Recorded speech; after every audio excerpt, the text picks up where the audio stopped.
এখানে যে এখন প্রচণ্ড পরিমাণ কিন্তু তাপদাহ চলছে।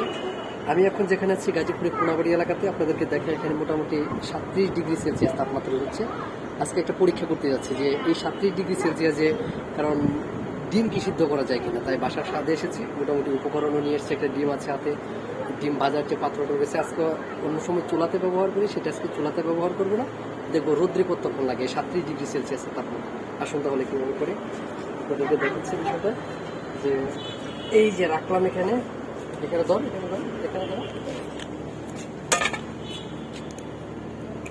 এখানে যে প্রচণ্ড গরমে এই বাসার ছাদে আপনারা দেখতেই পাচ্ছেন যে ডিম সিদ্ধ করার একটা পরীক্ষা চলছে।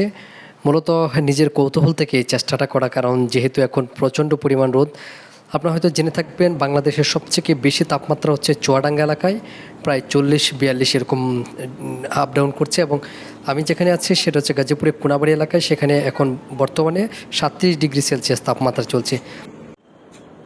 মোটামুটি কিন্তু হচ্ছে, বোঝা যাচ্ছে, কারণ সামনে আসা দেখা যাচ্ছে কিন্তু ডিমটা কিন্তু ডিমের কুসুমটা যেটা আছে এটা কিন্তু ইতিমধ্যে কিন্তু আপনারা দেখতে পাচ্ছেন যে কুসুমটা কিন্তু মানে সিদ্ধ হলে বা মানে আগুনে যদি ভাজি যেরকম এরকম একটা কিন্তু অবয়ব কিন্তু অলরেডি কিন্তু সেটা ডিমের কুসুমে দেখা যাচ্ছে।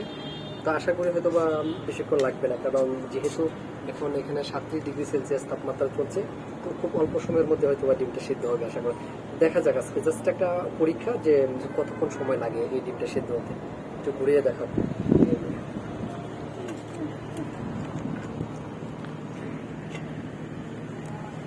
এই গরমে আর কি একটু পরীক্ষা করে নেওয়া যে এই প্রচণ্ড গরমে যেহেতু আমরা একবারে নাবিশ্বাস জীবনযাপন, তা সেই ক্ষেত্রে একটু ডিম ভাজি করলে আসলে ডিমটা কি ভাজি হয় কিনা, কারণ অনেকেই দেখি যে ডিম ভাজির ভিডিও করছে, অনেকে দেখেছে ডিম ভাজতেছে, মানে এটা কি পসিবল কিনা। তো ওই জায়গা থেকে আসলে মূলত এই চেষ্টাটা করা।